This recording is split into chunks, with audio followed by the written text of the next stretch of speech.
दोस्तों, आप लोग भी कभी कभी सोचते होंगे कि रिकी चड्ढा पता नहीं कौन से टॉपिक लेके आते हैं। और वाकई में आज जो टॉपिक मैं आपके सामने लेके आया हूं, ये जो मेरे गुरुजन हैं, जिनके बारे में डिस्क्रिप्शन पे मैंने लिखा है, कुछ उनके आर्टिकल्स, कुछ उनके वीडियोस, कुछ उनके किताबें, इसमें जब मैं पढ़ता रहता हूं और ऐसा कोई भी आर्टिकल, ऐसा कोई भी ज्ञान जो मुझे प्राप्त होता है, मेरे को हमेशा ऐसा लगता है कि मुझे ये चीज़ आपके साथ में शेयर करनी चाहिए, साझा करनी चाहिए। तो ये एक टॉपिक है जो मुझे बहुत इंटरेस्टिंग लगा। मुझे लगा कि मुझे आपके साथ में शेयर करनी चाहिए। और आप लोगों में से बहुत से ऐसे लोग होंगे जिनको एस्ट्रोलॉजी में इंटरेस्ट होगा, जैसे एक वक्त में मुझे इंटरेस्ट हुआ करता था। और मेरे ज़माने में तो ये सब यूट्यूब वगैरह नहीं हुआ करते थे, तो मैं यहाँ वहाँ पे जा कर के मैंने अपनी 40 से 50% मेरी सैलरी का जो अमाउंट है, वो उसमें से बहुत कुछ उन किताबों के खर्चे पे चले जाता था। बहुत डांट भी पड़ती थी मुझे घर पे, लेकिन ठीक है, जो भी है। ये जो टॉपिक मैं लेके आया हूँ, ये टॉपिक को हम कहते हैं विंशोपक बल। विंशोपक बल जो है, इसमें आप किसी भी एक ग्रह के बारे में, जैसे कि हम एग्जामिनेशन परीक्षा में बैठते हैं, तो परीक्षा के बाद में हमें एक सर्टिफिकेट, मार्कशीट मिलती है, रिपोर्ट कार्ड मिलता है। उसी तरह से एक रिपोर्ट कार्ड, अगर आपको अपने एक ग्रह के बारे में पता करना हो कि ये एक ग्रह जो है, उसमें से कौन सा ऐसा ग्रह है जिसकी दशा लगने वाली है या फिर अंतर्दशा लगने वाली है, और कितना बल प्राप्त किया है इस ग्रह ने। इसमें जो मैं आपके साथ में साझा कर रहा हूं, उसमें मैंने राहु केतु को नहीं गिना है, उसमें चंद्रमा और सूर्य भी नहीं है। इसमें ज़्यादातर हमने कोशिश की है कि जानने की कि इसमें शनिदेव, मंगल, शुक्र, बुध और गुरु, ये सब जो प्लैनेट्स हैं, इनके बारे में हम चर्चा करेंगे, ग्रहों के बारे में। तो चलते हैं, देखते हैं कि मैं कितना समझा पाता हूं और आप कितना समझ पाते हो इसमें। आपको पता है, डिविजनल चार्ट होता है, जिसे हम कहते हैं D1, D2, D3, D4, D5, इस तरह से D60 तक चार्ट चले जाते हैं। इसमें से कुछ ऐसे चार्ट्स हैं जिसको हमें ज़्यादा तवज्जो देनी है, ध्यान देना है। जैसे कि लग्न चार्ट, जिसको हम D1 कहते हैं, इसके लिए जो अधिकतर मार्क्स जो हमने दिए हैं वो अच्छे हैं। और ये D1 चार्ट बताता है आपको आपके अपने बारे में, आपके बारे में, आपकी नेचर के बारे में, लोग आपको किस तरह से देखते हैं, आपकी हेल्थ कैसी है, आपका कॉम्प्लेक्शन कैसा है, आपकी त्वचा कैसी है। दूसरा है D2, जिसे हम कहते हैं होरा, जो आपके जीवन में कितना धन आपके पास आप अर्जित कर सकते हो, उसके बारे में बताता है। इसको सबसे ज्यादा मार्क्स दिए हैं 2। द्रेखाना D3 कहलाता है, 4 मार्क्स हैं इसमें। और यह आपको आपके छोटे भाई बहनों के बारे में या भाई बहनों के बारे में बताता है।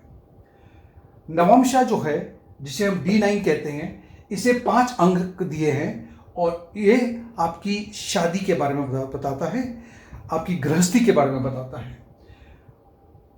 द्वादशा जो है वो D12 कहलाता है, इसे हमने 2 अंक दिए हैं, और ये आपको आपके माता पिता और आपके रिश्तेदारों के बारे में बताता है। त्रियमसा जो है उसको हम D30 कहते हैं, जिसे हमने सिर्फ 1 मार्क दिया है, और इसी में से आपको जितने मार्क्स मिलेंगे, पॉइंट में मिलेंगे, ये आपको आपकी मृत्यु के बारे में, या मृत्यु किस तरह से हो सकती है, इसके बारे में बताते हैं। तो ये सारे चार्ट्स जो हैं, इसके जो मैक्सिमम मार्क्स हैं, सबसे ज़्यादा जो अधिक गण हैं, वो है 20।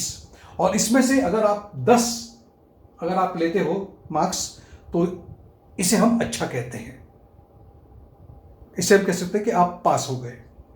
अब इस मार्क्स को प्राप्त करने के लिए आपको करना क्या है, या किसी एक ग्रह को करना क्या है। अगर मैं एक ही उदाहरण दे रहा हूं आपको D1 चार्ट का, इसी को आप बाकी सब चार्ट पे उपयोग में ले सकते हैं। D1 में आपको पता है 6 मार्क्स मैक्सिमम है।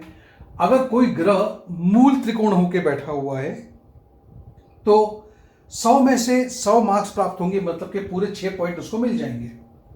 अगर वो स्वग्रही है यानी अपनी ही राशि में बैठा है तो उसे 90% मार्क्स मिल जाएंगे, यानी कि 5.4 उसे मिलेगा। अगर वो किसी मित्र राशि में बैठे हैं तो उसे 80% मार्क्स प्राप्त होंगे, 6 में से 4.8। अगर वो किसी ऐसे ग्रह के साथ में है जिसके साथ में ना उसकी शत्रुता है और ना ही मित्रता है, न्यूट्रल है, तो उसे 70% मार्क्स मिल सकते हैं, जिसका मतलब होता है 6 में से 4.2। उसी तरह से अगर वो किसी दुश्मन के घर में बैठे हैं जो उसके मित्र नहीं है, दुश्मन है, तो उसे 50 या 50 से कम मार्क्स मिलते हैं, जो एक अच्छी बात नहीं है। अब जब आप सारे ग्रहों को इस तरह से गणना कर लोगे, मतलब सारे ग्रह, आप चाहो तो उसमें चंद्रमा और सूर्य को भी जोड़ लो। आप, मैंने नहीं जोड़ा, आप जोड़ सकते हो। आप उसे देख लीजिएगा और आपको पता पड़ेगा कि कौन सा ग्रह कितने मार्क्स को प्राप्त कर रहा है। अब जब आप ये सारा टोटल करोगे तो यहां पे टोटल बन के आएगा आपको, और उससे आपको पता पड़ेगा कि मेरे सारे जो ग्रह है उसके उनमें से कौन सा ग्रह कितने बल प्राप्त कर चुका है। और इस बल के बेसिस पे आपको पता लगा सकते हो कि आपके आने वाली दशा, अंतर्दशा जो भी है वो कैसे होने वाली है। क्या वो अच्छा समय आपको दिखाएगी, क्या वो परेशानी में डाल सकती है, या क्या वो एक साधारण सी दशा होकर निकल जाएगी।